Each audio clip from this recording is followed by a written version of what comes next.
As reações químicas fazem parte do nosso cotidiano. O gás do fogão queimando, a comida apodrecendo, a palha de aço enferrujada são alguns exemplos. Para que uma reação ocorra, é preciso que duas substâncias, dois reagentes, entrem em contato.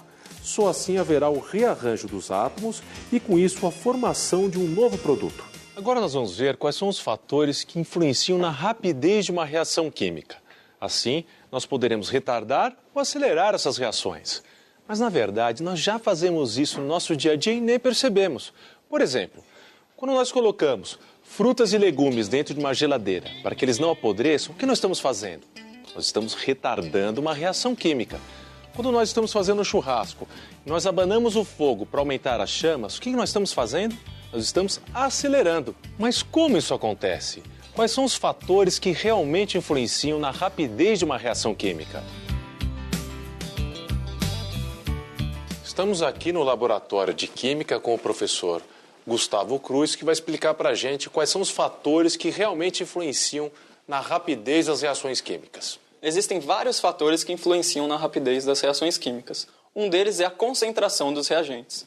Como no exemplo que a gente viu, de abanar a brasa de uma churrasqueira. Quando a gente faz isso, a gente aumenta a concentração de oxigênio disponível para que a reação de combustão aconteça. Dessa forma, a reação ocorre mais rapidamente e a gente vê isso com aumento nas chamas. De forma geral, quanto maior é a concentração dos reagentes, maior é a rapidez de uma reação química. Bom, quando os alimentos são guardados na geladeira a 5 graus Celsius, eles demoram até 4 vezes mais para estragar do que na temperatura ambiente. Quando a gente guarda eles em um congelador, esse tempo é ainda maior. Por outro lado, quando a gente usa uma panela de pressão para cozinhar os alimentos, a gente atinge uma temperatura mais alta do que uma panela comum. Por isso que os alimentos cozinham mais rapidamente em uma panela de pressão. Então a regra é, quanto maior é a temperatura, maior é a rapidez de uma reação química. Um outro fator importante quando nós temos um ou mais reagentes no estado sólido é a superfície de contato. Quanto maior a superfície de contato entre os reagentes, maior é a rapidez de uma reação química.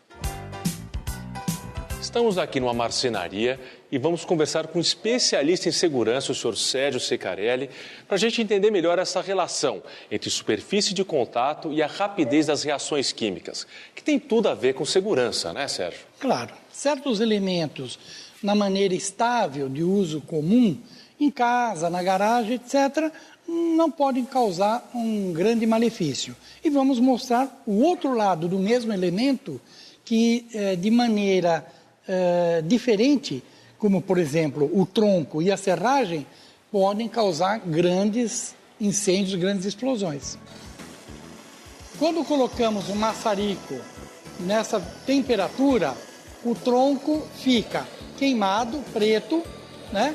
A casca fica fumegando, com alguns pontos queimando das partes mais finas dessa casca. E nós fazemos isso quando retiramos a ponta do maçarico, ele volta praticamente ao estado anterior. Então isso é uma reação lenta, né, senhor Sérgio? Lenta, uma reação bem lenta e bem controlada no nosso caso. Bom, então agora vamos partir para a serragem, né, senhor Sérgio? Isso. Nós temos a serragem, que é o mesmo material do tronco, só que partilhada de tal maneira que virou praticamente pó. Então veja, o mesmo material em estado diferente, olha o que ele pode produzir. Ou seja, uma reação muito mais rápida. Muito mais rápida. O mesmo material serrado, transformado num pó, se torna extremamente mais perigoso, né? Tanto para armazenamento como para manipulação.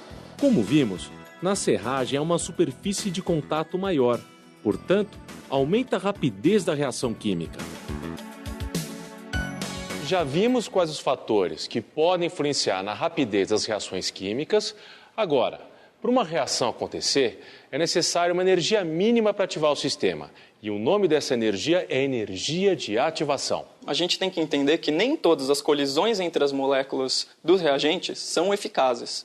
Para que os produtos sejam formados, é necessário que essa colisão ocorra em uma orientação favorável. Somente dessa forma será formado o chamado complexo ativado, que então dará origem aos produtos. Além da orientação favorável da colisão, um outro fator importante é a energia dessa colisão. Como a gente pode ver aqui nesse gráfico, existe uma barreira de energia, que é a energia do complexo ativado. Somente se a colisão tiver uma energia igual ou maior do que essa barreira é que a reação vai acontecer. Essa diferença de energia é o que nós chamamos de energia de ativação. O que isso tem a ver com temperatura, com superfície de contato e com concentração de reagente? Quanto maior a temperatura, maior é a velocidade das moléculas dos reagentes. Se a velocidade é maior, a energia dessas colisões também vai ser maior. Então a chance de que ocorra uma colisão efetiva fica maior. Quando a gente aumenta a concentração dos reagentes ou a superfície de contato, a gente aumenta o número total de colisões entre as moléculas do reagente. Se o número total de colisões é maior, a chance de que uma colisão efetiva aconteça também é maior. Existe algum fator que pode diminuir a energia de ativação de uma reação química? Sim, os catalisadores. Quando a gente usa um catalisador, a reação química ocorre por um caminho diferente da reação original, onde a energia de ativação é menor. Dessa forma, a chance de uma colisão ser efetiva é maior. Então, os catalisadores eles aumentam a velocidade da reação sem ser de fato consumidos nesse processo. É comum o uso de catalisadores no dia a dia? Sim, as enzimas utilizadas, por exemplo, na fabricação de queijos, de álcool e de iogurte, são exemplos de catalisadores. Na natureza, as reações químicas estão acontecendo o tempo todo. Você já deve ter ouvido aquela frase que diz: na natureza nada se perde, nada se cria, tudo se transforma. Ao nosso redor, uma quantidade enorme de transformações está acontecendo, sempre buscando o equilíbrio, a estabilidade. E essas transformações, elas ocorrem na atmosfera, nos organismos vivos e até debaixo da terra, nas cavernas. Nas cavernas, as estalactites e estalagmites são bastante comuns e crescem a partir de uma reação em equilíbrio químico. O solo das regiões onde encontramos cavernas é rico em carbonato de cálcio. Com a chuva, que é levemente ácida, há uma dissolução do carbonato de cálcio e ele vai escorrendo junto com a água e outros minerais pelos veios da caverna. Ao gotejar de maneira lenta e contínua, a água evapora, formando as estalactites no teto. Já as gotas que caem ao chão vão se evaporando também e formando as estalagmites.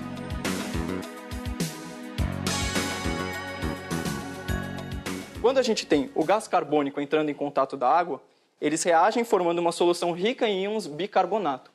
Quando os íons bicarbonato entram em contato com os íons de cálcio, eles formam carbonato de cálcio e regeneram gás carbônico e água. Essas duas reações ocorrem simultaneamente e por isso nós utilizamos esse símbolo para representar a reação em equilíbrio. Diversas reações químicas ocorrem simultaneamente nos dois sentidos.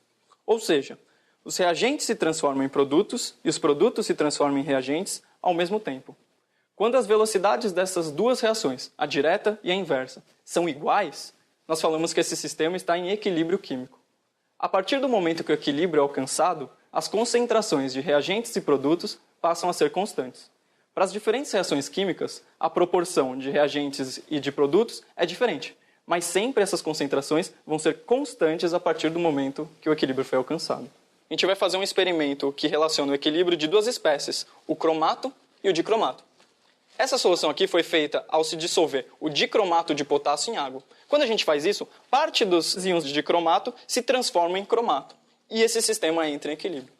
Agora a gente vai ver como que a gente pode controlar alguns fatores que deslocam esse equilíbrio para o lado de formação dos produtos ou de formação dos reagentes. Primeira coisa, vamos colocar nesse becker aqui um pouco da nossa solução de dicromato de potássio. Bom, embora essa reação ela esteja em equilíbrio, a concentração de íons de cromato aqui é muito maior do que de íons cromato. Por isso que ele fica dessa cor mais alaranjada. E nós vamos utilizar essas duas soluções aqui para alterar o equilíbrio. Uma é uma solução ácida de ácido clorídrico e outra é uma solução alcalina de hidróxido de sódio. Quando a gente adiciona o hidróxido de sódio na nossa solução de dicromato, olha só o que acontece. Nossa, mas ficou amarelo bem mais claro.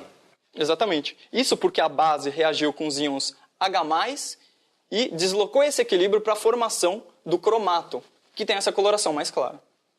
Agora, quando a gente adiciona íons H+, no nosso sistema, a gente vai deslocar o equilíbrio para o outro lado e formar novamente o dicromato.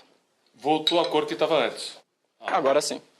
Ou seja, essa reação mostra que nós podemos controlar para qual lado esse equilíbrio vai estar deslocado e assim formar mais daquela espécie que seja interessante para a gente. Nossa, impressionante perceber como a química está na vida da gente e a gente nem dá conta. E essa é a maior beleza da química. Gustavo, muito obrigado pela sua participação. De nada, foi um prazer. Bons estudos.